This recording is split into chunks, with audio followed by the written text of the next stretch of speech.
Olá, boa tarde. A CPI da Covid vota hoje o relatório final sobre a atuação de autoridades na pandemia. O relator Renan Calheiros incluiu 13 nomes e os pedidos de indiciamento chegaram a 81.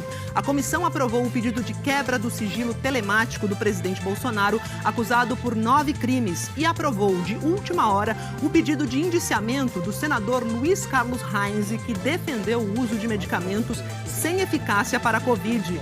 E ainda, um estudo encomendado pelo Ministério da Saúde mostra que quase metade das famílias com crianças menores de 5 anos passa por insegurança alimentar.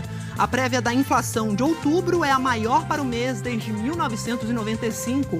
O presidente Bolsonaro sanciona sem vetos o projeto que torna mais difícil a punição de políticos por falhas na administração pública. A ONU alerta: as promessas para reduzir as emissões de gases poluentes até 2030 não são suficientes para evitar um aquecimento global catastrófico. E a princesa Mako, do Japão, perde o status real depois de casar com um plebeu. O Jornal Hoje está começando.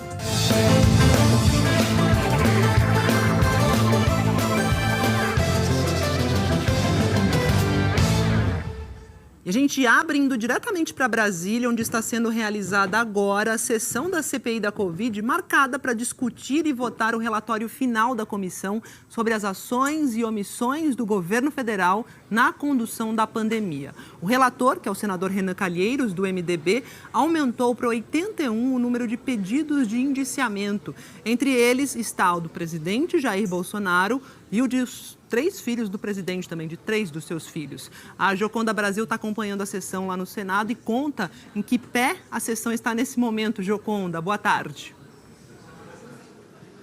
Maju, boa tarde a você, uma boa tarde a todos. Os senadores estão discutindo o relatório de Renan Calheiros, essa que certamente será a etapa mais demorada do dia de hoje, isso porque 16 senadores se inscreveram para falar, cada um tem até 10 minutos para fazer a intervenção, portanto essa etapa da discussão deve se estender ao longo da tarde, tanto que o presidente da CPI, o senador Omar Aziz, pediu ao presidente do Senado, Rodrigo Pacheco, do Democratas, para que a votação no plenário do Senado só comece depois que a CPI concluir a votação do relatório de Renan Calheiros. Isso porque o regimento do Senado determina que a chamada ordem do dia quando começa a ordem do dia, que é a votação no plenário, os trabalhos nas comissões têm que ser interrompidos. E a ordem do dia está marcada para começar, aliás, como sempre, às 4 da tarde.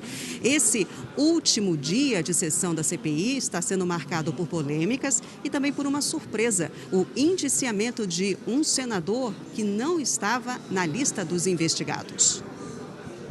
Minutos antes da sessão, pouco depois das 9 da manhã, o senador Renan Calheiros, do MDB, apresentou uma nova versão do relatório.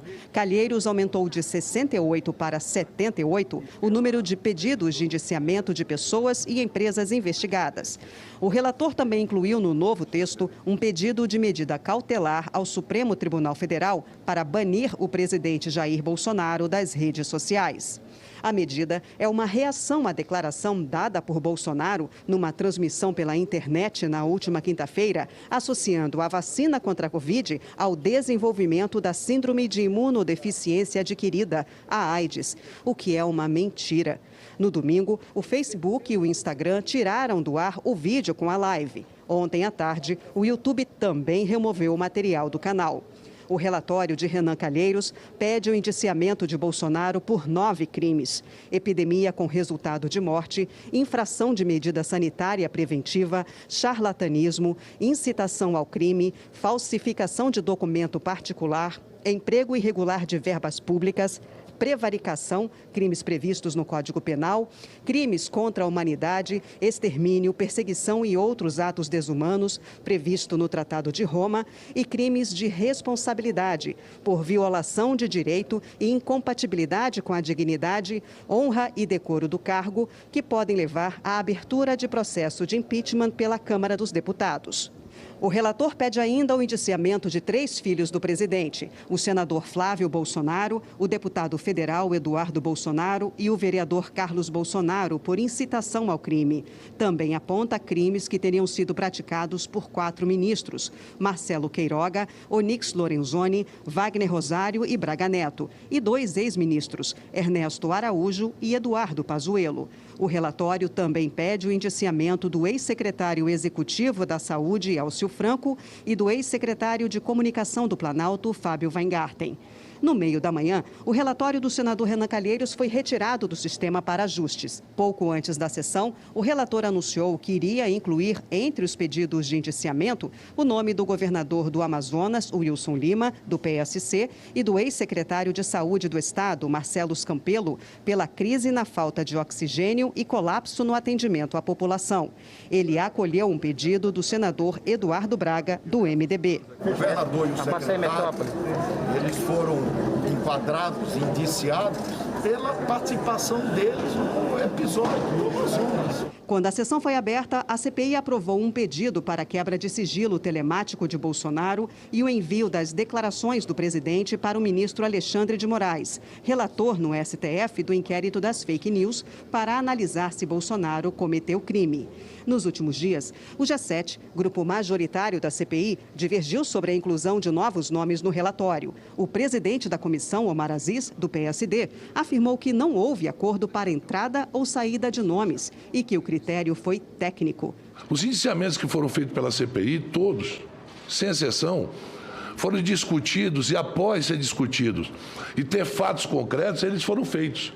Então não é um acordo, tira fulano e coloca cicrano. Todos os indiciamentos aqui, os pedidos que os senadores fizeram, não é acordo, é fato. Porque senão pode parecer, não, olha, vamos proteger fulano e tirar ciclano. Não é isso. Os senadores Eduardo Braga, do MDB, e Alessandro Vieira, do Cidadania, retiraram o voto em separado que tinham apresentado, porque as sugestões foram acatadas pelo relator. Mas 3 senadores governistas, Eduardo Girão, do Podemos, Marcos Rogério, do Democratas e Luiz Carlos Reisen, do Progressistas, apresentaram votos em separado, relatórios paralelos ao de Renan.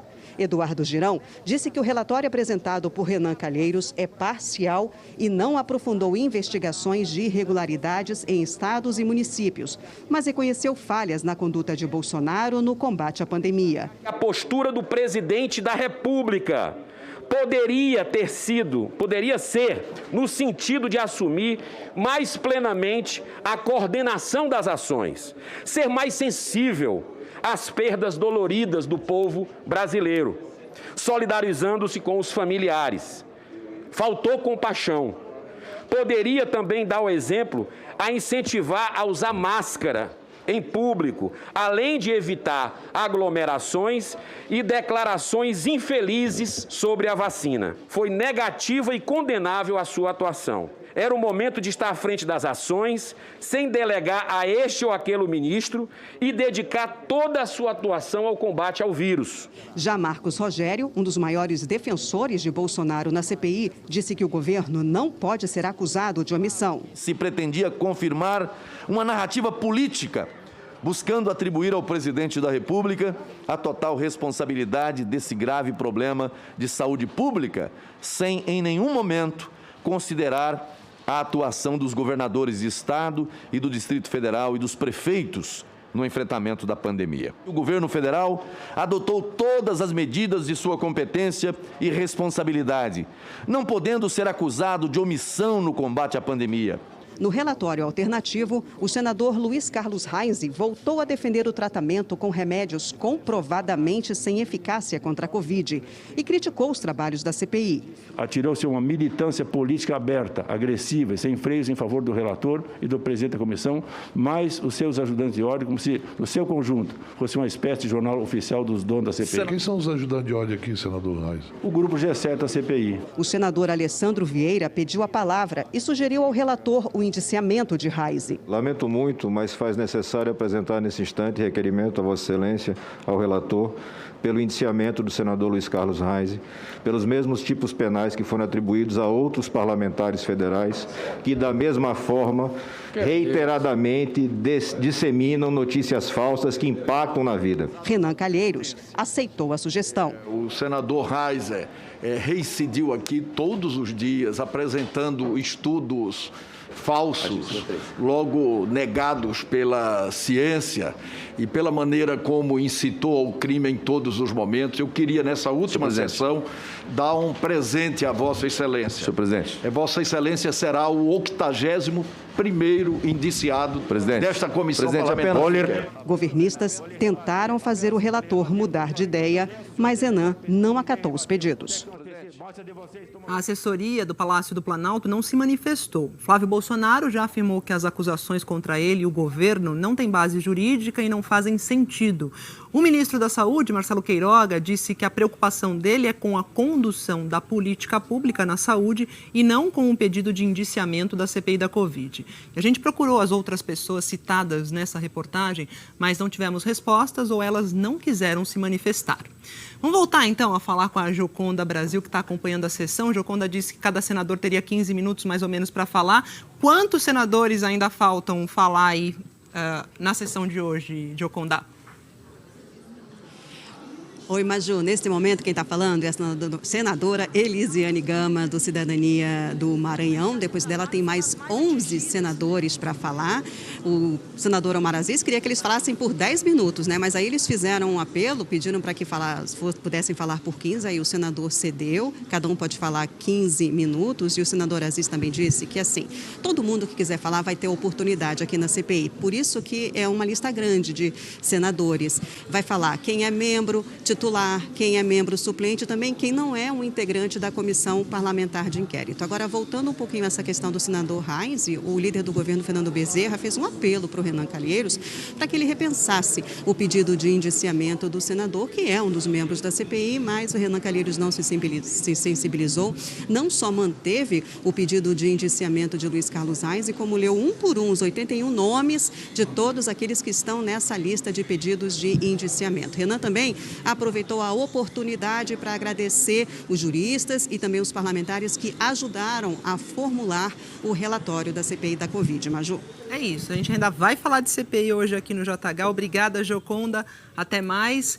E olha, em um seminário sobre desinformação, na verdade, e eleições, o ministro Luiz Roberto Barroso, que é o presidente do Tribunal Superior Eleitoral, chamou de absurda a declaração do presidente Jair Bolsonaro, em que Bolsonaro relaciona de maneira falsa vacinas contra a Covid à AIDS. Sem citar o nome do presidente, Barroso afirmou que é preciso ter algum tipo de controle sobre conteúdos que trazem ameaças à saúde e à democracia. Precisamos enfrentar a desinformação, sobretudo quando ela ofereça grave risco para a democracia ou para a saúde. Um exemplo ocorrido de ontem para hoje no Brasil diz respeito à supressão da live de uma manifestação de uma autoridade pública que dizia que a vacinação oferecia o risco de contaminação pela AIDS, um absurdo, sem nenhuma confirmação científica, e que desincentivaria as pessoas a se vacinarem no mundo em que todas as autoridades médicas defendem a importância da vacinação. Portanto, há desinformações que comprometem a democracia e há desinformações que comprometem a saúde pública. Portanto, é preciso ter algum tipo de controle de comportamentos, de conteúdos ilícitos e da desinformação que ofereça perigo para valores caros da sociedade, como a saúde pública ou como a própria democracia. Deixa eu falar agora sobre taxa de transmissão do coronavírus aqui no Brasil, que está em 0,68, isso segundo aquele levantamento do Imperial College lá de Londres. Significa o quê esse número? Em tese, que cada 100 pessoas contaminadas transmitem o vírus para as outras 68 pessoas. Na última atualização, 2 semanas atrás, a taxa estava ligeiramente mais baixa, em 0,60, a menor desde o início da medição, que foi em abril do ano passado. Qualquer taxa abaixo de 1 significa que o ritmo de contágio está desacelerando, e é isso que a gente quer. Vamos então aos dados mais recentes da pandemia aqui no país, reunidos pelo consórcio de veículos de imprensa com as secretarias estaduais de saúde. Em 24 horas, o Brasil registrou 202 mortes, total de vítimas 605.884. O número de novos casos foi de 7.573 e o total de casos passou aqui de 21.734.889. Depois de 15 dias com tendência de queda, a média de casos agora está em estabilidade aqui. Olha, são em média 11.921 por dia, 7% a menos em 2 semanas. Média móvel de mortes no Brasil está em 338 óbitos por dia, 8% a menos em 2 semanas, também aqui indicando estabilidade. Agora a situação pelos estados brasileiros. Temos 8 que aparecem com alta, aí em estabilidade também são 8 estados e o Distrito Federal, e 10 estão em queda. Falar de uso de máscara, porque a Assembleia Legislativa lá do Rio está votando hoje um projeto que pode tornar o uso da máscara opcional em municípios do estado. Os pesquisadores da saúde acham que ainda é cedo para liberar, o uso neste momento da pandemia. Então a gente vai até a Assembleia Legislativa do Rio falar com o Eric Rianelli. Começou a votação, vai começar, estou vendo que está vazio ainda por aí, vai ser remota, como é que vai ser? Boa tarde. Oi, Maju, boa tarde para você, boa tarde a todos. A votação está marcada para daqui a pouco, por isso que o plenário aqui atrás ainda está vazio. A proposta do presidente da Alerj, deputado André Siciliano, do PT, altera uma lei de junho do ano passado que obriga o uso de máscara no estado durante a pandemia. Pelo projeto, o uso de máscara poderá ser opcional, dependendo do percentual de vacinação em cada cidade, do distanciamento social, se o ambiente é aberto ou fechado e outros critérios científicos. Nos bastidores, a expectativa é pela aprovação do texto sem dificuldades. Isso porque a base do governo estadual apoia a flexibilização. Ontem, o município do Rio atingiu 65% da população com o esquema vacinal completo. Com esse percentual, a Prefeitura preparou um decreto municipal tornando aí opcional o uso de máscaras ao ar livre em toda a cidade. Mas na pandemia vale a regra, vale a lei mais rígida, mais conservadora, e o prefeito do Rio, Eduardo Paes, do PSD, aguarda a aprovação desse projeto aqui na Assembleia Legislativa para publicar o decreto. Hoje, o município do Rio tem 178 pacientes internados com Covid-19. É o menor número desde abril do ano passado. Nenhuma cidade do estado tem alto risco para Covid, assim como nenhum bairro da capital. Mas especialistas dizem que ainda é cedo para a flexibilização, para tornar o uso de máscaras opcional. Alguns defendem que a flexibilização só venha depois que 80% de toda a população atingir o esquema de imunização completo. E citam que isso é importante porque a Covid é transmitida principalmente pelo ar e novas variantes ainda podem surgir. Maju. Obrigada, Eric. Agora a gente vai com os números da vacinação, Levantamento, você já sabe, é do consórcio de veículos de imprensa com as secretarias de saúde, com os estados brasileiros. Temos o seguinte, em 24 horas, 256.734 pessoas tomaram a primeira dose, 1.324.707 receberam segunda dose ou dose única e 487.985 a dose de reforço. Total foi de 2.069.426 vacinados. Temos, com a primeira dose aqui no país, 153.329.883 brasileiros que receberam primeira dose, o equivalente aqui a 71,88% da população. Estado de São Paulo anunciou que atingiu 100% dos adultos vacinados com a primeira dose. Aí temos 111.043.658 que estão completamente vacinados no país, 52,06% da população. E 6.633.383 tomaram a dose de reforço, ou 3,11%. Os estados em verde escuro aqui no mapa são aqueles que estão mais adiantados na vacinação completa. São Paulo, Mato Grosso do Sul, Rio Grande do Sul, Santa Catarina e Paraná continuam aqui como os 5 primeiros. Mais detalhes sobre a situação do seu estado você confere em g1.com.br/coronavírus. Vamos para os Estados Unidos agora, porque um painel de especialistas da Agência Reguladora de Medicamentos começou a discutir hoje se recomenda a vacina contra a Covid da Pfizer para crianças entre 5 e 11 anos. Então, vou chamar o Ismar Madeira aqui em Nova York, porque ele vai explicar para a gente quando que deve sair essa decisão. A gente já vem falando sobre ela há alguns dias, né, Ismar? Boa tarde. Muito boa tarde, Maju. E olha, deve sair ainda hoje, provavelmente no fim do dia, viu? Boa tarde para você e para todos. A FDA é a Agência Reguladora de Medicamentos aqui nos Estados Unidos. Ela corresponde à Anvisa, aí no Brasil. Nesta reunião de hoje, ela está ouvindo um painel de especialistas independentes. A conclusão dos testes clínicos feitos pela Pfizer foi que a vacina tem eficácia de 90,7% em crianças de 5 a 11 anos de idade. Se for aprovada, a dosagem será de 1/3 da que é aplicada atualmente em outras faixas etárias. E serão 2 doses com intervalo de 3 semanas. A principal questão analisada pelos especialistas é a segurança da vacina. A incidência de casos graves de Covid-19 em crianças aumentou com a variante Delta.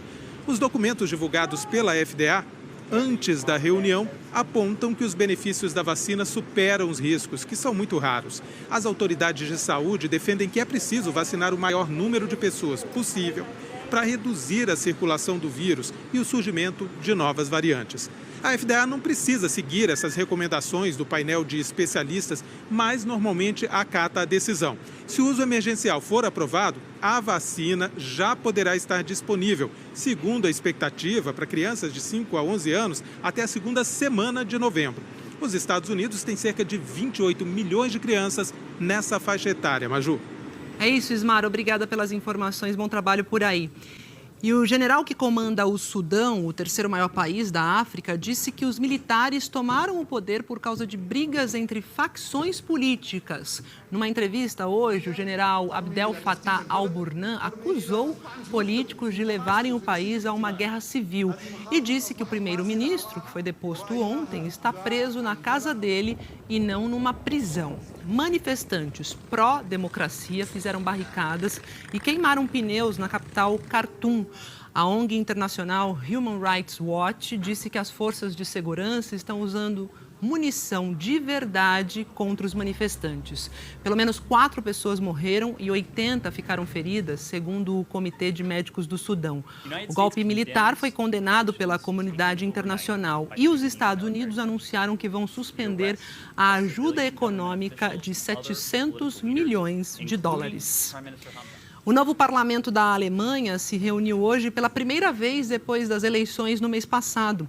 O maior parlamento da Europa está mais jovem e mais diversificado, com mais mulheres e imigrantes. A Berbel Bas, do Partido Social Democrata, foi eleita presidente do parlamento e lamentou ser apenas a terceira mulher a ocupar esse cargo. Angela Merkel estava presente nessa sessão, mas sentou na galeria dos espectadores. A cadeira dela, de chanceler, permanece vazia até o partido mais votado nas eleições, que é o SPD, conseguir negociar uma coalizão de governo. E, enquanto isso, Merkel ocupa o cargo interinamente. Agora há pouco, ela recebeu um certificado de dispensa depois de 16 anos como primeira-ministra da Alemanha. E um relatório das Nações Unidas, que foi divulgado hoje, fez mais um alerta sobre a emissão de poluentes e as mudanças climáticas. As promessas atuais dos governos para reduzir as emissões de gases poluentes até 2030 ainda não são suficientes para salvar o planeta de um aquecimento catastrófico. Isso coloca o mundo no caminho de um aumento médio de temperatura de 2,7 graus Celsius neste século. O secretário-geral da ONU, Antônio Guterres, alertou. Ainda estamos no caminho para uma catástrofe climática, mesmo com as últimas promessas anunciadas. Ele participou da divulgação do relatório do Programa das Nações Unidas para o Meio Ambiente, Lacunas de Emissões. O levantamento, o 12º do tipo, compara os níveis atuais de emissões de gases que provocam o efeito estufa com as promessas feitas e as metas necessárias para evitar graves impactos nas mudanças climáticas. O resultado foi, mais uma vez, decepcionante. O estudo levou em conta atualizações das promessas enviadas no mês passado por 120 países e concluiu que elas podem reduzir as emissões para 2030 em apenas 7,5% em relação aos compromissos anteriores. Isso deve levar a um aquecimento de 2,7 graus na temperatura do planeta neste século. Para alcançar a meta do Acordo de Paris e não deixar a temperatura aumentar mais do que 1,5 grau até lá, é preciso reduzir as emissões quase pela metade. Este mapa mostra em rosa os países que, mesmo atualizando as metas ou apresentando novas metas, devem emitir a mesma quantidade de poluentes ou até mesmo mais até 2030 do que o prometido anteriormente. O Brasil está entre eles. O relatório, no entanto, trouxe um pouquinho de esperança. Destacou que, se governos realmente implementarem promessas de zerar as emissões, ainda é possível evitar os impactos mais catastróficos da mudança climática. Vagas incompletas e inconsistentes. Assim, o relatório do Programa das Nações Unidas para o Meio Ambiente classificou muitas das promessas apresentadas às vésperas da Conferência da ONU para o Clima. Foi mais uma pressão nos líderes dos quase 200 países que vão participar da reunião a partir de domingo para tentar salvar o planeta. The emissions gap is the result of a leadership gap. A lacuna de emissões é o resultado de uma lacuna de liderança, alfinetou o secretário-geral da ONU. Este relatório é outro sinal de alerta estrondoso. De quantos vamos precisar? Perguntou Guterres. How many more do we need?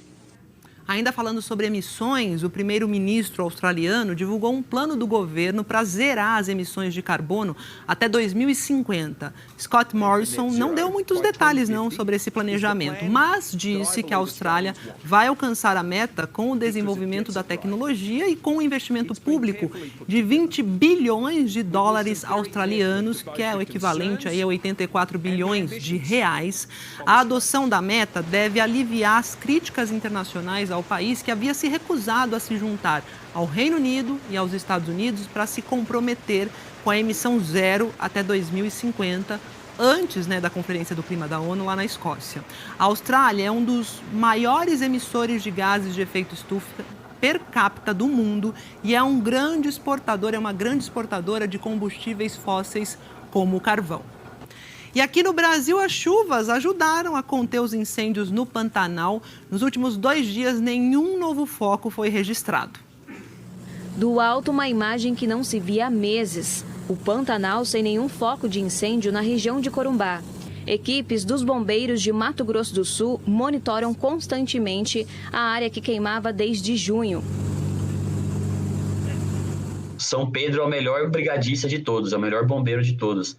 Então ele mandou chuva, Choveu bastante, choveu 60 milímetros na região lá e foi isso que conseguiu apagar o fogo de vez, porque o fogo é uma força da natureza muito, muito intensa e ele só consegue ser controlada por outra força da natureza, que é a chuva. E foi tanta chuva que essa equipe de brigadistas ficou com a caminhonete atolada na lama na região de Miranda, no Parque Estadual do Rio Negro, em Mato Grosso do Sul. 60 milímetros de chuva aqui da UANA, Miranda. Tá nisso aí, Agora as técnicas pantaneiras aqui para desatolar o carro. O Pantanal abrange os estados de Mato Grosso e Mato Grosso do Sul. Há 2 dias, os satélites não registram um foco de incêndio florestal nos 151 mil quilômetros quadrados do bioma. Mesmo sem nenhum foco de calor aqui no Pantanal de Mato Grosso do Sul, as equipes do Corpo de Bombeiros vão seguir mobilizadas, porque agora o trabalho será de monitoramento para evitar um possível retorno do fogo. Situações como essa são comuns na região. Uma palmeira encharcada pela chuva, mas por dentro continua queimando. E vai caindo no chão, vai soltando mais brasa. Nós temos 3 guarnições em campo fazendo um monitoramento para que, se por um acaso houver alguma reignição, essas equipes prontamente darão a resposta. No ano passado, o Pantanal registrou um recorde de incêndios florestais.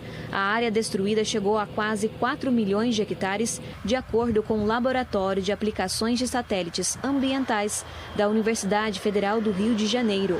O número de focos de janeiro a outubro de 2020 foi praticamente 21 mil.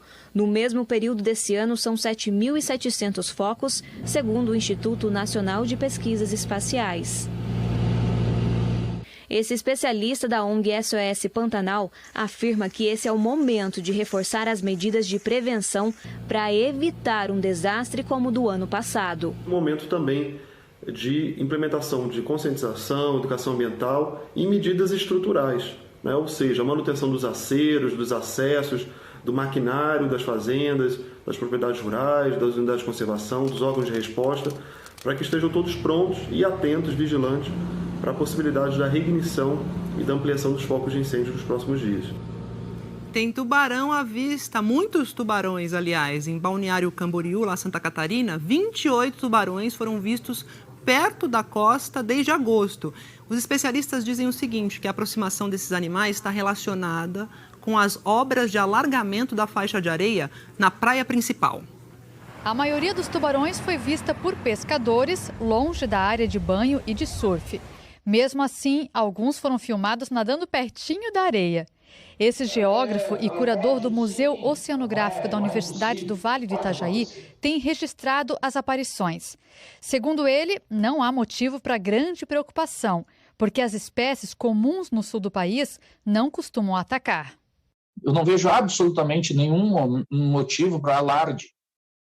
Se nós estivéssemos registrando, por exemplo, um tubarão-tigre, um tubarão-touro, um Carcarrhinus leucas, que é o chamado cabeça chata lá do Nordeste, que são raros aqui, nós seríamos os primeiros a alertar, a dizer, olha, apareceu um tubarão com potencialidade de ataque. Segundo os especialistas, os tubarões passaram a se aproximar da costa de Balneário Camboriú com mais frequência a partir do final de agosto, quando começaram as obras de alargamento da faixa de areia na principal praia aqui da cidade. Antes disso, eles eram vistos por aqui menos de uma vez por mês, em média. A explicação é que os tubarões são atraídos pelo cheiro e pelo som provocados pela movimentação da areia na água. A areia vem de uma jazida que fica a 15 quilômetros da costa. Quando chegam perto da orla, eles encontram ainda mais alimentos disponíveis. É todo um processo, de perturbação do meio, de desequilíbrio, entre aspas, que gera um frenesi alimentar. Então, atrai esses tubarões porque há disponibilidade de alimento. A Prefeitura de Balneário, responsável pela obra, afirma que monitora o aparecimento de tubarões e de outros animais. Nós estamos encontrando várias espécies que, inclusive, nem são comuns aqui. Diferentes espécies de baleia, de golfinhos, leões marinhos, tartarugas, pinguins. O alargamento deve ficar pronto na próxima semana. Para esse ambientalista, a obra representa um cenário de incertezas para o ecossistema da praia. Hoje os tubarões estão lá. E quando o alimento acabar? O que vai acontecer com esses animais? Se é que eles estão, não é? Esses animais vão continuar forrageando, se alimentando, procurando alimento naquela região, ou eles vão migrar para uma outra região? A sugestão é que façam estudos, que a gente venha entender melhor o que está acontecendo. Enquanto isso, quem frequenta a praia já começou a ficar mais atento às companhias que podem aparecer na água. Não custa nada, cuidado é tudo, Tem que ser cuidado. E as chuvas recentes elevaram o nível dos reservatórios das hidrelétricas, mas não foi o suficiente não para afastar de vez os efeitos da crise energética, como a conta de luz caríssima. Ontem, a gente mostrou aqui no JH a situação dos reservatórios usados para abastecimento de água. Agora, hoje, a reportagem é sobre a água que falta para gerar energia. A estiagem mudou o traçado de Furnas, um dos maiores lagos artificiais do mundo, conhecido como Mar de Minas. Teve lugares que nós não pudemos passar por conta do nível baixo da água. Então, foi bem ruim ver a natureza às vezes está pedindo socorro, né? A seca que chama a atenção dos turistas também prejudica a produção de energia. A usina tem capacidade para produzir 1.216 megawatts de energia. Atualmente não passa de 450 megawatts. O operador nacional do sistema elétrico estima que os principais reservatórios do país devem fechar outubro com menos da metade da capacidade. Nós estamos a aproximadamente 3 quilômetros da barragem de Itaipu. Nas últimas semanas, toda essa faixa de terra foi ocupada pela água. Um cenário esperado desde o ano passado, quando começou a crise hídrica. A usina diz que o reservatório está com 219 metros acima do nível do mar, apenas 1 metro abaixo do normal. Por determinação do ONS, a Itaipu está guardando água para um momento ainda mais crítico. Assim, se ocorrer uma falha de transmissão em grandes centros consumidores, como São Paulo e Rio de Janeiro, é possível dobrar a produção em poucos minutos. Esta decisão fez Itaipu produzir 15% a menos esse ano e pode fechar 2021 com a menor geração de energia dos últimos 26 anos. As chuvas em outubro, acima da média histórica, contribuíram para manter o nível do reservatório.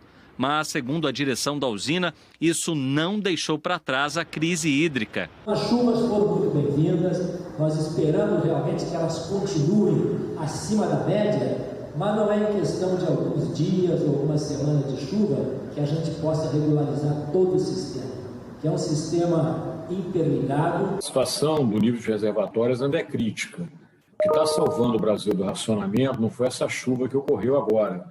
O chão está muito seco, então a absorção da água foi muito rápida. O que realmente está fazendo diferença são as térmicas, né? Com as termoelétricas ativas, a conta de luz sobe.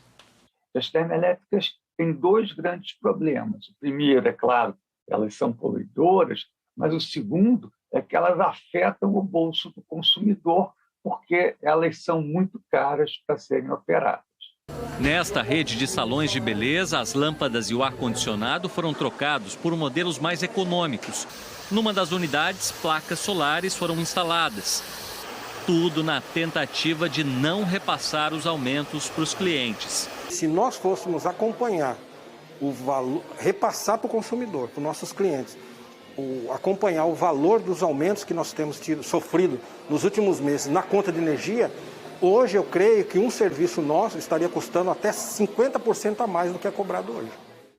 Helena Marques já está aqui para falar da previsão do tempo. Oi, Eli, boa tarde. Tudo boa bom? Tarde para você, tudo bem, Maju? Boa tarde a todos. Por onde começamos? Pois é, começo justamente pelas capitais aí sem previsão de chuva hoje: Porto Alegre, Florianópolis, Curitiba, também Fortaleza e Teresina, todas com predomínio de sol e calor, com tarde seca, principalmente em Porto Alegre e também em Teresina. A umidade está caindo bem, então tem que beber mais água e evitar a exposição ao sol.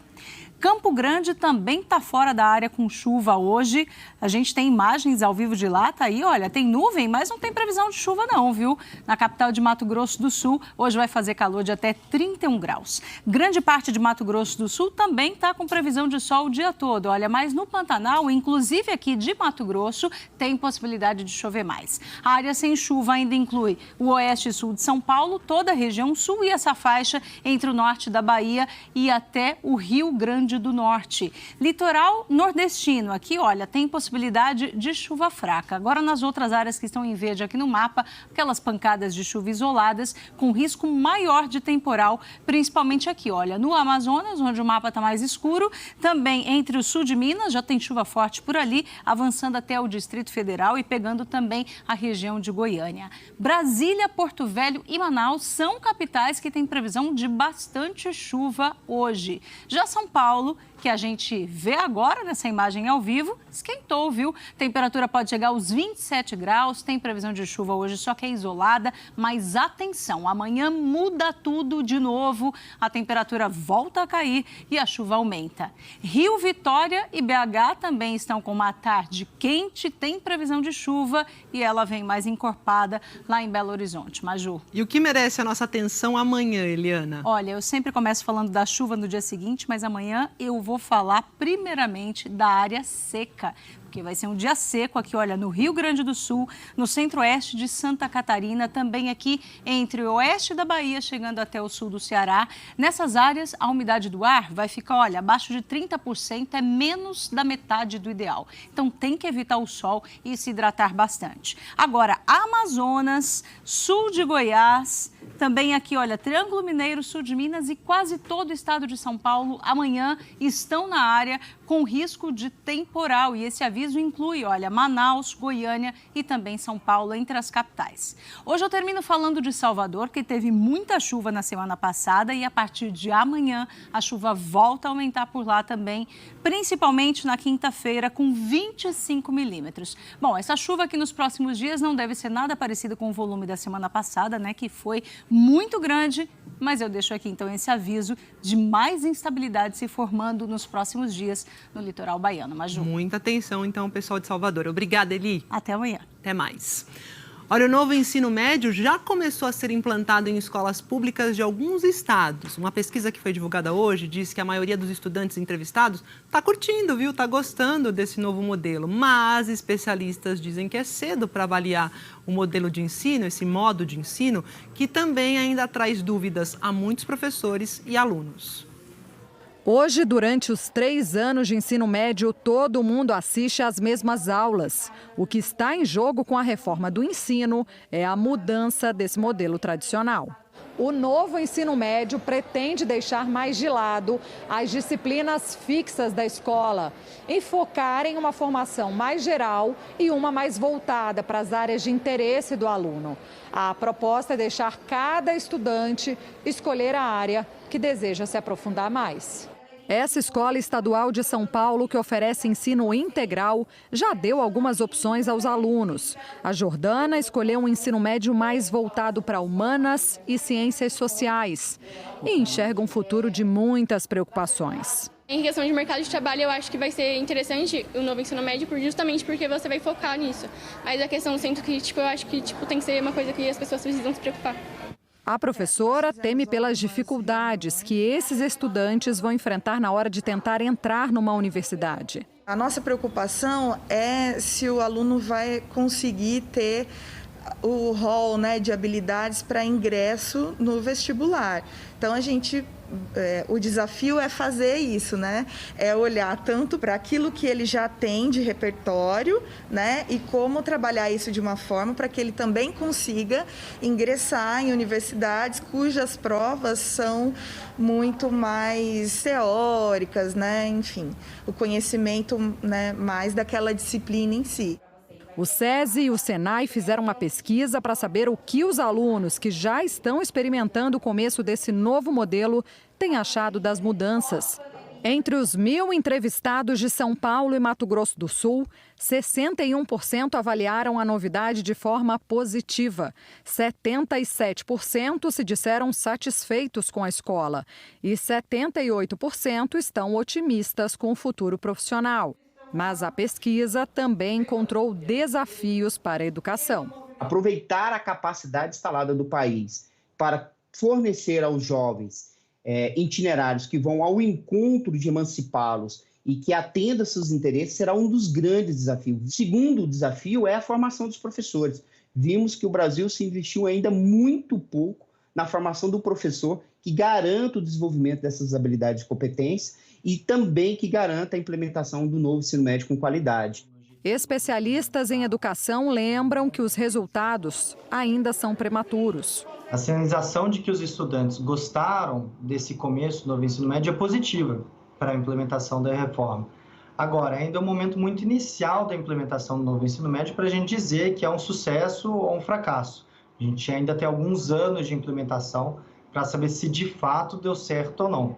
O novo modelo de ensino médio começa a ser implementado em todo o país no ano que vem, mas esse deve ser um começo desigual. Os estados que não estavam tão prontos assim para a implementação do novo ensino médio acabaram ficando para trás e estão tendo um desafio maior para a implementação do novo ensino médio. Dados do governo aqui de São Paulo mostram que o número de furtos no estado subiu 15% no acumulado de 2021 até setembro, comparando aí com o mesmo período do ano passado. E esses furtos trazem todo tipo de prejuízo. Hoje o metrô aqui da capital paulista ficou 4 horas operando com velocidade reduzida por causa de um furto de cabos. Os ladrões levaram 30 metros de cabos do sistema de alimentação elétrico do metrô, perto da estação Tatuapé. Por causa disso, a linha 3 vermelha, que liga a Zona Leste ao centro de São Paulo, começou a operação hoje de manhã com velocidade reduzida. Foram 4 horas para fazer o reparo e 4 horas de dor de cabeça para os passageiros. Eu preciso ir no hospital. E aí? Não sei se eu vou conseguir chegar a tempo. Quem ficou nas estações pegou longas filas. Estava difícil embarcar no vagão. O Maurício viu 2 trens passarem antes de embarcar. Ainda teve que ir em pé. Não costuma ser desse jeito o metrô. Está aparecendo antes da pandemia.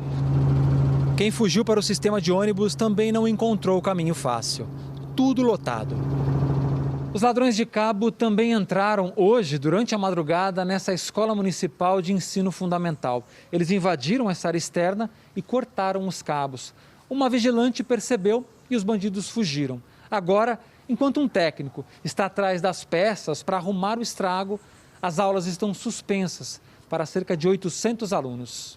Aqui dentro, as salas de aula e a secretaria ficaram no escuro a manhã toda. O impacto pedagógico é enorme, né? Tanto o aspecto pedagógico quanto a questão alimentar. As crianças fazem a principal refeição deles aqui na escola. A CT, Companhia de Engenharia de Tráfego de São Paulo, disse que entre as 7 horas da manhã de ontem e as 7 da manhã de hoje, ladrões furtaram 452 metros de cabo de 11 semáforos da cidade. Os furtos de cabo são cada vez mais comuns em São Paulo. Mas não são os únicos que aumentaram. Esse tipo de crime vem subindo no estado. De janeiro a setembro foram 333 mil furtos em geral, 15% a mais do que no mesmo período do ano passado. Quando comparamos o mês de setembro deste ano com o do ano passado, o aumento chega a quase 40%. Para o coordenador de projetos do Fórum Brasileiro de Segurança Pública, o aumento dos furtos, em geral, está relacionado à retomada da atividade econômica e aos problemas na economia. Embora você não possa traçar, né, uma relação causal direta entre a questão da pobreza e a questão da criminalidade, as mudanças que a gente verifica com a questão da pandemia associada com uma crise econômica que vem crescendo, né, que vem preocupando cada vez mais, é um fator que contribui para mexer com essa questão da dinâmica criminal. Inclusive, você tem verificado muito mais furtos relacionados com alimentos, com coisas muito básicas, né? Os roubos que também aumentaram no estado assustam mais, porque, diferentemente dos furtos, envolvem ameaça e violência. Em setembro do ano passado, foram quase 15 mil. No mês passado, quase 19 mil, alta de 27%.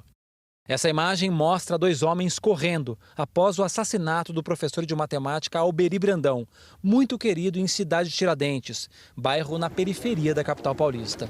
A suspeita para o crime que chocou a comunidade é que ele foi vítima de assaltantes que queriam o celular dele. Os 2 homens no vídeo são os principais suspeitos. Os latrocínios, que são os roubos seguidos de morte, também chamam a atenção. Aumentaram de 15 casos em setembro do ano passado para 22 neste ano. No acumulado do ano, queda de 136 para 131 casos. Acho que é muito importante ter noção de que a Polícia Civil, no caso do Estado de São Paulo, precisa de um investimento muito grande para que ela dê um salto de qualidade na questão da sua produtividade, no esclarecimento dos crimes e na retirada de circulação desses criminosos contumazes, né? O secretário da Segurança Pública do Estado explica que os números voltaram ao nível de antes da pandemia e que está preocupado com o aumento da violência. Afirmou que está contratando mais policiais civis para investigar crimes.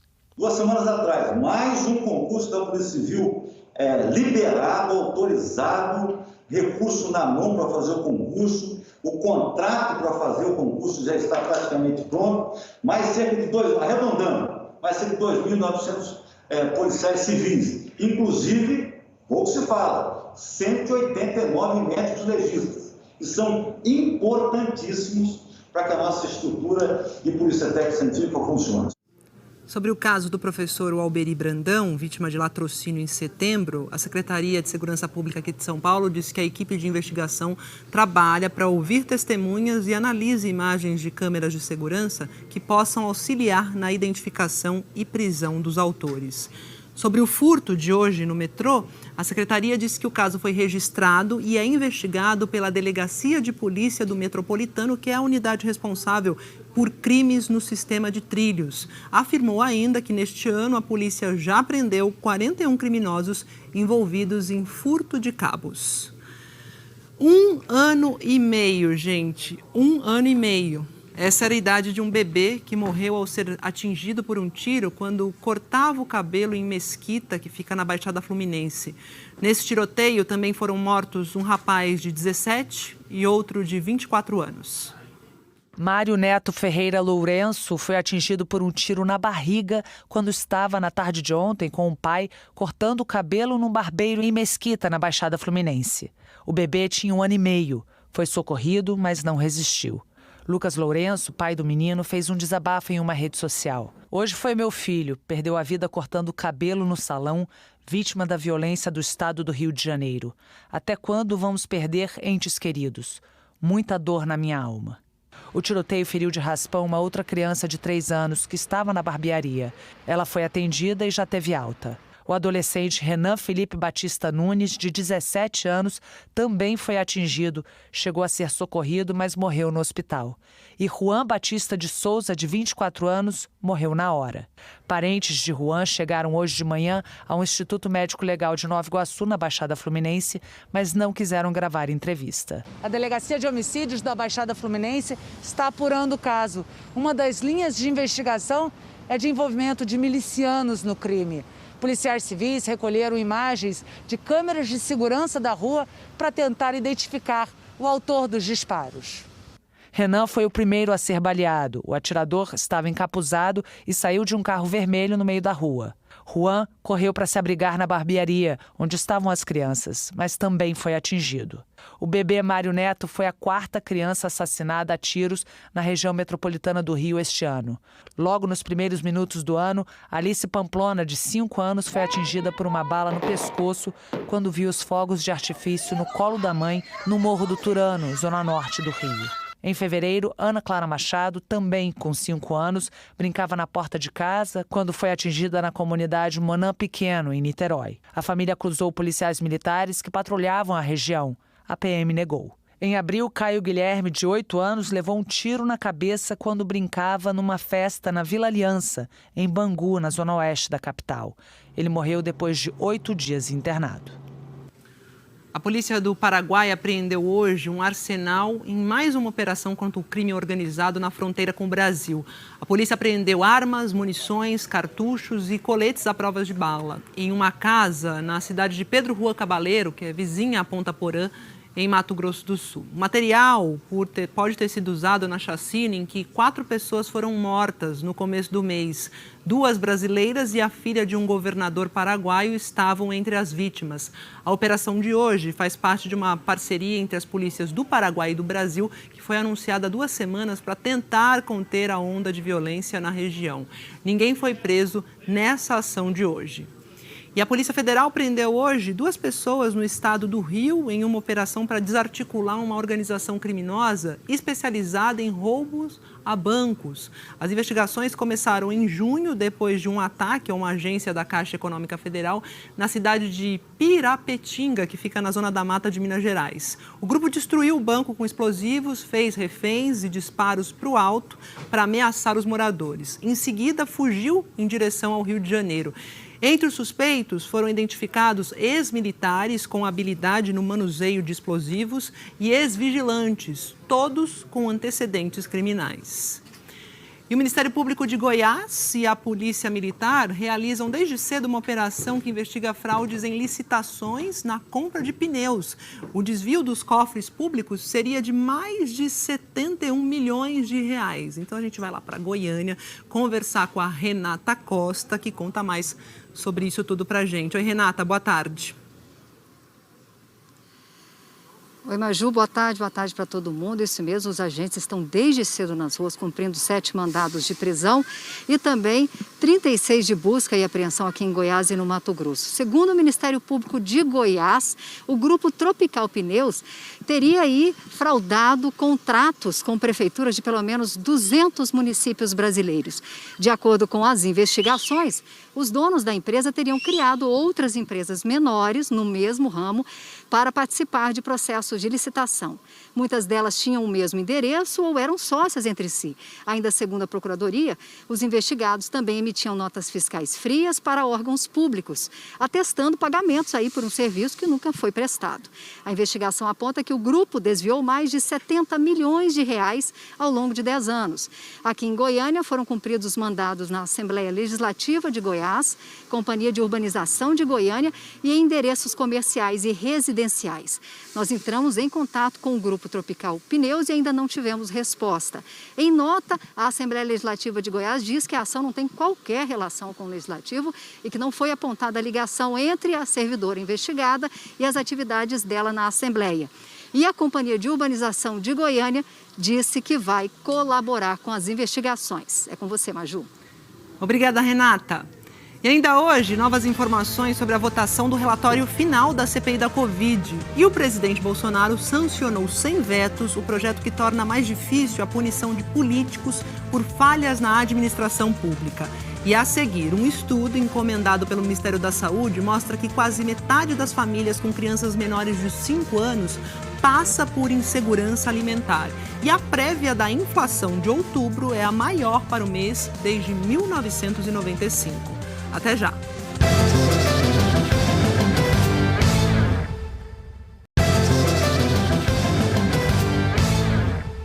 E aqui no Brasil, quase metade das famílias com crianças menores de 5 anos passa por insegurança alimentar. Isso é o que revela um estudo inédito que foi encomendado pelo Ministério da Saúde. E, segundo os pesquisadores, essa situação pode ser ainda pior. Ana Flávia tem 4 anos. Vive com os bisavós em Brasília Teimosa, zona sul do Recife.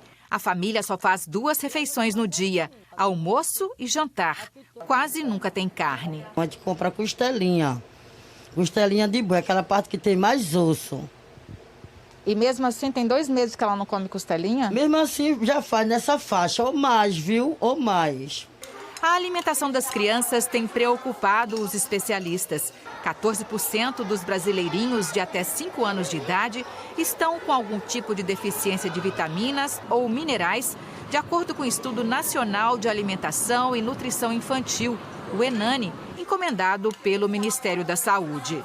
O ENANI 2019, ele identificou 47% das famílias com crianças menores de 5 anos têm algum grau de insegurança alimentar. Esse é um estudo pré-pandemia, ele aconteceu entre fevereiro de 2019 e março de 2020.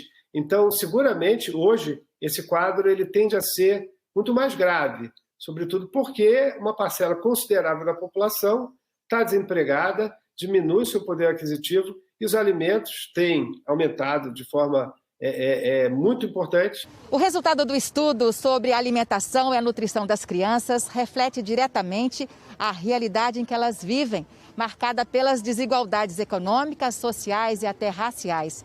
Os dados da insegurança alimentar ficaram ainda mais preocupantes quando os pesquisadores analisaram a falta da vitamina B12, presente exclusivamente nos alimentos de origem animal. Eles são classicamente alimentos mais caros, onde populações, nesse recorte de menor poder aquisitivo, naturalmente tem menor poder de compra. A deficiência de vitamina B12 ela leva à dificuldade no aprendizado, um menor desenvolvimento. Franciele, de 5 anos, é outra criança que se alimenta com menos proteína que o recomendado. E a mãe, Dona Lúcia, já sente prejuízos na saúde da filha. E ela tem problema de cansaço e quando se alimentava melhor não tinha. Para o estudo, foram coletadas amostras de sangue de quase 15 mil crianças em 123 cidades de todo o país. A boa notícia é que, comparando com outro estudo de 2006, a taxa de crianças anêmicas caiu pela metade na média nacional. Mas ainda há regiões do país que precisam de atenção. Quando você fala do Brasil como um todo, 10% é um problema leve. Mas quando eu falo 30% da região norte, ele é um problema leve a moderado. Ele é mais para moderado. Esses resultados do ENANI, eles estão subsidiando um grupo de trabalho que o Ministério da Saúde, a Coordenação Geral de Alimentação e Nutrição, está liderando, que é para reformular esses programas. Enquanto isso, as famílias vão dando um jeito de aliviar a fome como podem. Eu nunca senti tanta dificuldade em toda a minha vida. De primeiro, a gente fazia uma feira boa, tinha o armário, tinha geladeira. Eu dava às pessoas, ajudava. Hoje em dia, eu estou precisando de ajuda. O Ministério da Saúde informou que os resultados desse estudo vão servir para redirecionar as políticas públicas para a prevenção e o controle das deficiências de nutrientes, considerando o cenário atual da população brasileira. E entre as ações e programas do Ministério está a redução da faixa etária das crianças beneficiárias do Bolsa Família.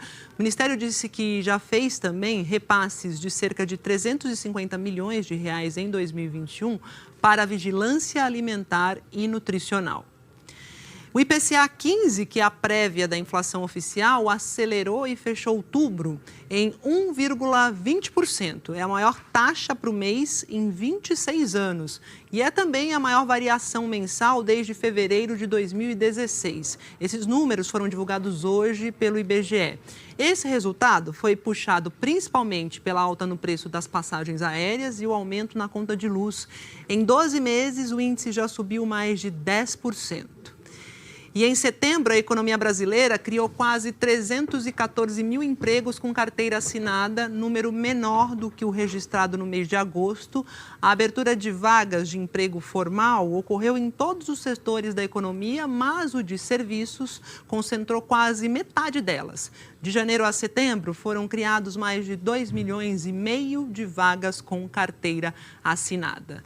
E por falar em trabalho, olha só aqui no G1, tem um levantamento, veja o salário médio nas 100 profissões que mais empregam aqui no Brasil. Vou clicar aqui no G1, no app do G1, vou já direto aqui para a lista, para esse levantamento. Salário médio de contratação nas 100 profissões que mais empregam no país. A gente tem em primeiro lugar aqui, operador de telemarketing, depois inspetor de alunos de escola pública, operador de telemarketing também receptivo, porque tem um que é ativo e receptivo e outro receptivo.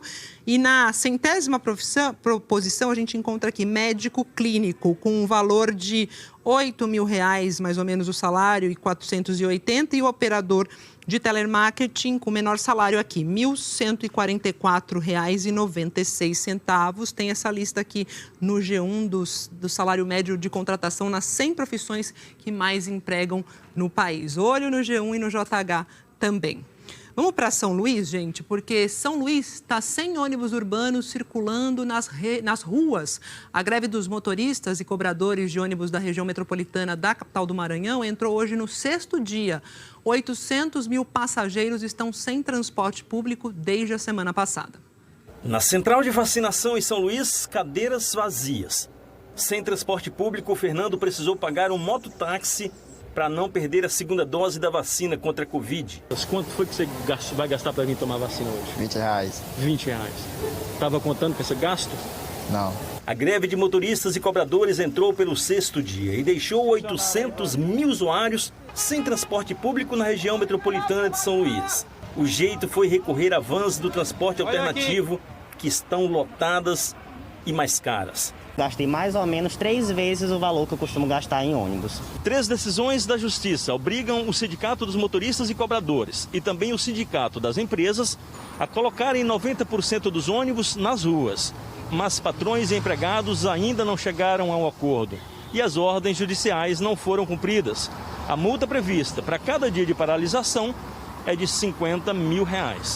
780 ônibus estão retidos nas garagens. Já foram 3 rodadas de negociação, mediadas pelo Ministério Público do Trabalho e pela Prefeitura da capital. Na última reunião, ontem à tarde, os trabalhadores pediram aumento de 10% nos salários, a inclusão de mais um dependente no plano de saúde e um reajuste de R$300 no Vale Alimentação. Os empresários ofereceram 2% de aumento não teve acordo. Tem empresa aí que deve 4 meses, tem empresa que deve aí 8 férias, tá? Tem empresa aí que não paga o ticket do trabalhador. Então nós já estamos indo para 2 anos sem aumento.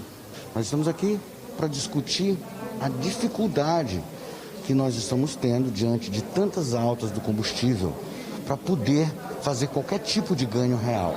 Hoje nós estamos aqui para apelar pela empregabilidade, para manter esses empregos. O prefeito de São Luís já disse que a saída não será o aumento de tarifa. A Prefeitura propôs a criação de um auxílio emergencial ao setor de transporte público para que a gente possa garantir recursos ao sistema de transporte público sem penalizar a população com o aumento de tarifa, especialmente nesse momento tão difícil que é o momento de pandemia. Enquanto o impasse não se resolve, a população espera que as ordens judiciais sejam cumpridas e que pelo menos parte do serviço volte a funcionar. A população está refém.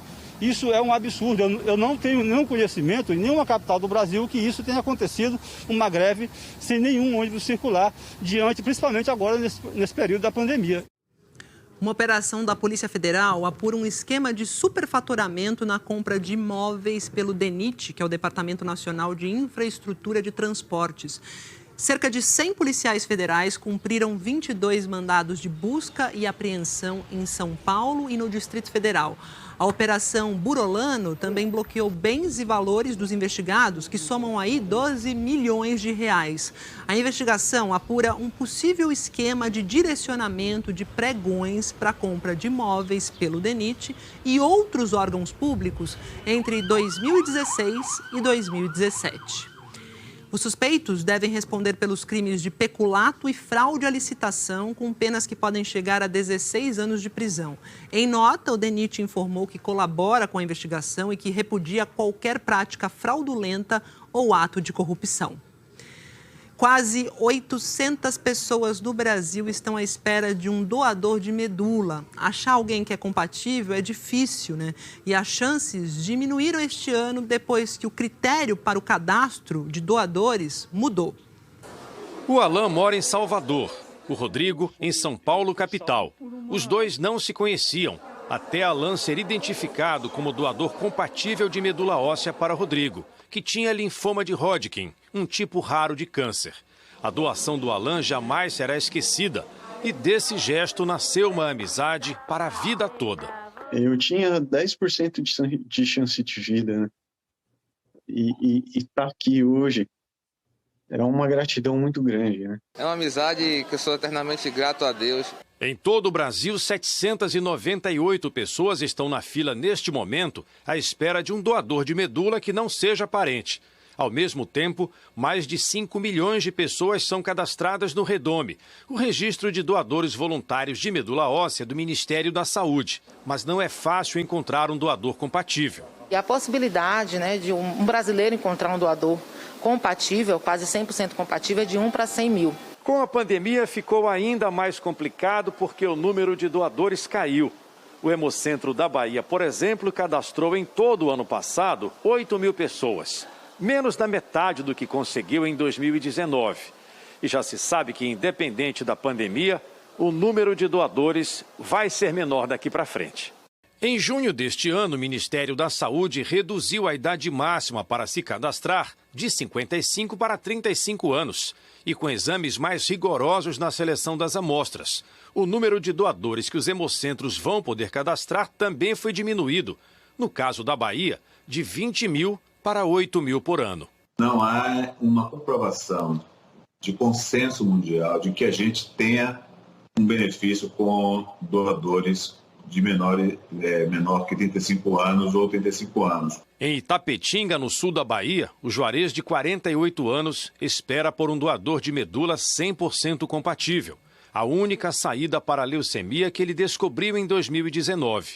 Ninguém da família pode doar, mas eles não perdem a esperança. Eu ainda vou com ele até a última gota do meu sangue, achar um doador para ele, eu vou lutar.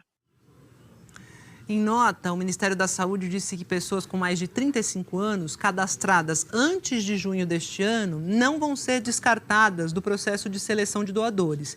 E que a preferência agora por candidatos mais jovens se deve a melhores resultados nos transplantes. Mas o Ministério não apresentou números que comprovem isso. Também não houve explicação para a limitação de cadastro anual de doadores nos hemocentros. A gente fala agora da princesa que não é mais princesa, de uma ex-princesa. É a princesa Mako, que se casou hoje lá no Japão. E porque ela se casou com um plebeu, ela perdeu esse status real e deixou de ser princesa. A sobrinha do imperador escolheu para marido o colega de faculdade, Kei Komuro. Não houve cerimônia. Depois da entrega dos papéis para o registro oficial do casamento, o casal falou com a imprensa. Começaram agradecendo juntos a presença de todos. A ex-princesa disse que sentia muito pelos transtornos que o casamento causou para alguns japoneses, mas disse que Kei é insubstituível. Nas ruas de Tóquio, um protesto reuniu cerca de 100 pessoas. Kei Komuro, nascido numa família humilde, já foi criticado até pelo corte de cabelo, considerado moderno demais. A vida dele e da família foi devastada pelos tabloides locais. Mako deixou a casa dos pais com uma respeitosa reverência e um abraço apertado na irmã mais nova. O casal vai morar em Nova York, onde Kei já trabalha como advogado. Além do título de princesa, ao se casar, Mako abriu mão também de uma verba tradicionalmente oferecida às mulheres que deixam a família real. Aos jornalistas, a ex-princesa disse que está determinada a construir uma vida feliz ao lado do marido, pelo jeito, um romântico. Eu amo Mako, disse Kei. Só temos uma vida e eu quero vivê-la com a pessoa que amo. Amor. A seguir, novas informações sobre a votação do relatório final da CPI da Covid e o presidente Bolsonaro sancionou sem vetos o projeto que torna mais difícil a punição de políticos por falhas na administração pública. Até já.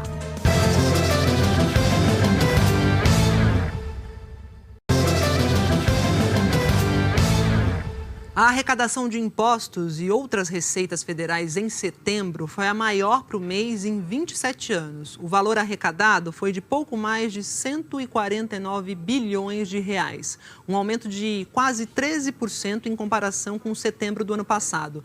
Nos primeiros 9 meses do ano, a arrecadação federal somou mais de 1 trilhão e 300 bilhões de reais, também um recorde para o período entre janeiro e setembro.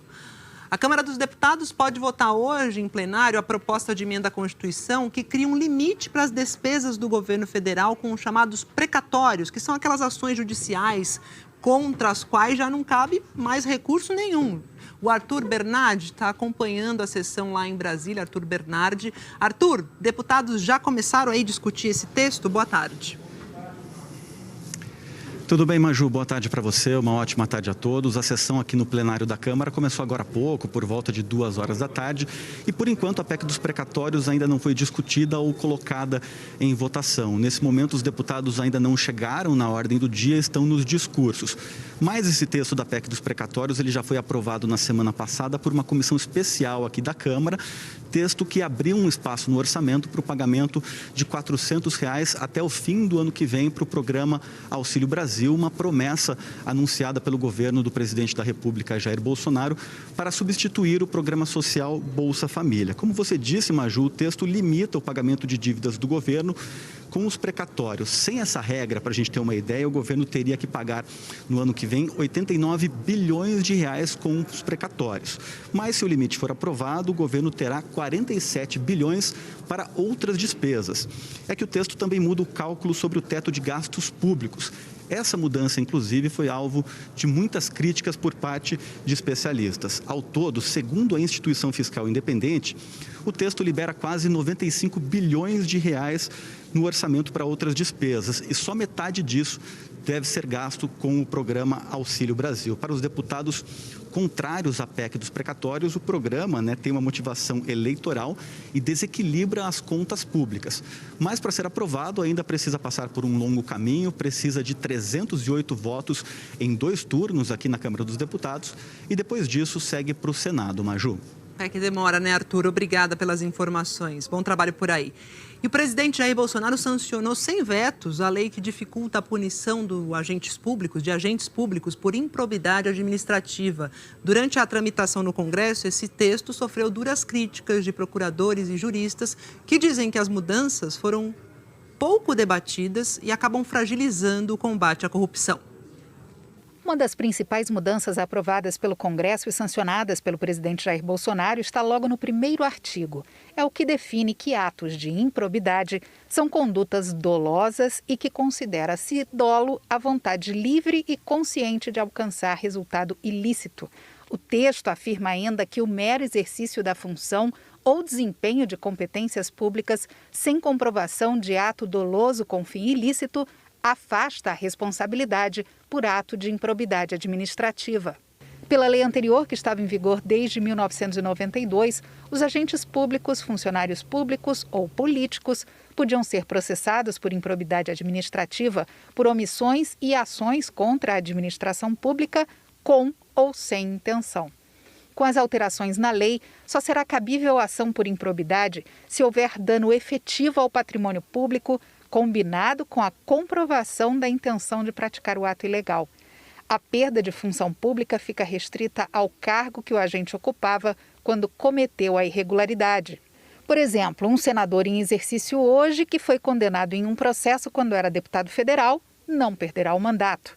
Nos casos de nepotismo, quando o agente público usa seu poder para nomear, contratar ou favorecer um ou mais parentes, também se exige a comprovação de dolo.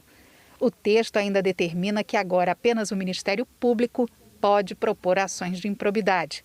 Antes, outros órgãos, como as procuradorias estaduais e municipais, também podiam fazer isso. Hoje, a Secretaria-Geral da Presidência defendeu o texto sancionado. Em nota, afirmou que a lei define mais claramente o conceito de improbidade administrativa como forma de assegurar a integridade do patrimônio público e social. Mas desde que estavam em discussão no Congresso, as alterações na lei de improbidade receberam várias críticas. Uma das mais recorrentes é que ela ficou muito mais branda e que vai ser mais difícil punir quem agir para prejudicar os cofres públicos. A Associação dos Juízes Federais é uma das instituições que avaliam que é complicado provar que o agente público tinha a intenção de cometer um crime, especialmente enquanto ele ainda está exercendo a função, e acredita que o novo texto da lei pode aumentar a impunidade contra atos ilegais na administração pública. É muito difícil você comprovar esse elemento subjetivo da pessoa que quis cometer o ato de improbidade. A lei não foi boa nesse ponto, eu acho que, na verdade, vai gerar muita impunidade, vai ser muito difícil de você punir os atos de improbidade administrativa na prática. E a Associação Nacional dos Procuradores da República também considera que a lei de improbidade administrativa ficou enfraquecida e estuda a possibilidade de questionar as mudanças no Supremo Tribunal Federal. O caminhoneiro bolsonarista Marcos Antônio Pereira Gomes, conhecido como Zé Trovão, se apresentou hoje à Polícia Federal em Joinville, Santa Catarina. Existe uma ordem de prisão contra ele que foi decretada pelo ministro Alexandre de Moraes do Supremo Tribunal Federal há quase 2 meses. O caminhoneiro é suspeito de incitar violência durante os atos antidemocráticos no último 7 de setembro. Zé Trovão estava foragido no México, de acordo com a advogada dele. Segundo a defesa, o caminhoneiro se apresentou espontaneamente à polícia e está à disposição da Justiça. E o Comitê de Organização da Organização Mundial da Saúde divulgou hoje as conclusões da 9ª reunião sobre a pandemia. O grupo recomendou que os países não exijam prova de vacinação como única condição para viagens internacionais, dado o acesso global limitado, e a distribuição desigual das vacinas contra a Covid. Outra recomendação é que os países reconheçam todas as vacinas na lista emergencial da OMS. O comitê concluiu também que a pandemia de Covid ainda é uma emergência de saúde pública de preocupação internacional. E a gente volta a falar da CPI da Covid porque os senadores votam hoje o relatório final da comissão. A sessão agora está no intervalo. Joconda Brasil tem as informações para a gente lá de Brasília. Joconda, é com você. Oi, Maju, a sessão está no intervalo. A pedido do presidente da comissão, Omar Aziz, ele reuniu os senadores para tratar da questão do senador Luiz Carlos Reis, que teve o pedido de indiciamento feito pelo senador Renan Calheiros. O senador Omar Aziz pediu essa conversa porque chegou até ele a posição do presidente do Senado, Rodrigo Pacheco, a respeito desse pedido de indiciamento. Eu conversei também com o senador Rodrigo Pacheco e o que o senador me disse foi o seguinte, que ele nunca interferiu e não vai interferir nos trabalhos da CPI. CPI. Mas, pelo que ele percebe, considera o indiciamento do senador Raisi um excesso, mas que a decisão é da CPI. Portanto, o senador Omar Aziz pediu para conversar com os senadores a respeito desse pedido de indiciamento, que foi uma surpresa no início da sessão. Ao todo, o relator Renan Calheiros apresentou 4 versões do relatório dele, protocolou oficialmente 4 versões no sistema da CPI. A última foi protocolada hoje, ao 12h39, e é nessa versão que consta os 81 pedidos de indiciamento, onde está o nome do senador Luiz Carlos Rainzi. Isso significa um aumento de 13 nomes em relação à primeira versão apresentada por Renan Calheiros, do relatório dele, na semana passada. Renan Calheiros agradeceu o apoio que recebeu dos senadores e de juristas na elaboração do relatório e também destacou os resultados práticos que a CPI alcançou ao longo desses 6 meses, como, por exemplo, o contrato com a Covaxin, que acabou sendo cancelado, de compra dessa vacina Covaxin. Antes dessa interrupção, os senadores já tinham começado a discussão do relatório. Quando eles retomarem, 9 ainda estão na lista para falar. Antes de interromper a sessão, o senador Aziz disse o seguinte, que iria interromper por 1 hora, depois ia retomar os depoimentos, na verdade, retomar as falas dos senadores até por volta de 1h05 da tarde. Depois faria uma nova interrupção para que os senadores fossem até o plenário, votar um projeto e por volta das 6h30 retomaria os trabalhos da CPI para aí sim dar continuidade às falas dos senadores ou votar o relatório do senador Renan Calheiros, o que estiver acontecendo ali no momento. A gente está ouvindo os senadores, cada um tem 15 minutos para falar. O senador Humberto Costa, do PT, pediu a punição dos responsáveis pelo agravamento da pandemia no país. Essa CPI foi fundamental para a história do nosso país. Ela foi capaz de catalisar a atenção e a insatisfação da população brasileira que se encontravam dispersas. Ela trouxe luzes sobre os fatos acontecidos em toda a pandemia e conseguiu provar uma tese central que diz que a estratégia escolhida pelo governo Bolsonaro para superar a pandemia e o coronavírus foi a adoção da busca da imunidade coletiva pela transmissão da doença. Eu espero que a justiça seja feita e eles possam pagar por esses crimes. Esta CPI, que hoje finaliza com a votação deste relatório, ela esgarçou, ela colocou à tona, ela escancarou a negligência deste governo, o negacionismo deste governo, a ação criminosa em relação a não buscar vacinas, a deixar as vacinas como o último plano da vida, a tentar implantar a imunidade de rebanho. Ela escancarou a omissão do governo, que ao invés de mandar para o Amazonas oxigênio, mandou 120 mil comprimidos de hidroxicloroquina, uma medicação sem eficácia comprovada.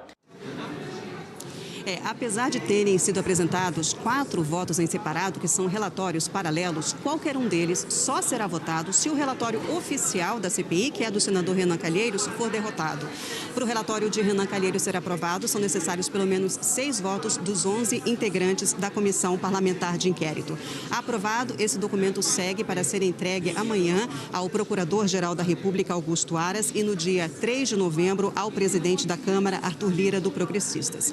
Outras autoridades e instituições também devem receber o documento. Maju. Isso, Gioconda, obrigada. Bom trabalho para você aí, que ainda deve ir longe. E olha só, gente, CPI, né, é uma novelona, né, tem muitos capítulos, a gente acompanhou isso aqui, o G1, ele fez um especial, o que vem depois da CPI, entenda os próximos passos e possíveis punições. Então, você clica no G1, você tem aqui os próximos passos, tá bem legal esse especial, tem aqui, ó, para a comissão, Bolsonaro praticou os seguintes crimes, aí ele lista aqui o G1, né, crime de responsabilidade, incitação ao crime, ao estimular a população a infringir medidas de distanciamento, enfim, dá essa detalhada. A minha página aqui ainda está rolando, está abrindo, mas abriu. Tem vídeos também, a minha colega aqui, Júlia Duailib, explicando, né, as implicações políticas para o governo Bolsonaro e o país dessa CPI. Então, vale a pena conferir esse especial da CPI aqui no G1, tá? E o JH vai ficando por aqui. Para rever as reportagens exibidas hoje, basta ir ao Globoplay. Você acompanha outras notícias no Jornal Nacional. E hoje foi meu último dia aqui no Jornal Hoje. Eu agradeço mais uma vez pela sua companhia nesses últimos 2 anos. Agradeço a equipe aqui do JH também. Foi muito bom estar ao seu lado na hora do almoço. Então a gente se vê no Fantástico no dia 21 de novembro. Obrigada, gente. Até lá.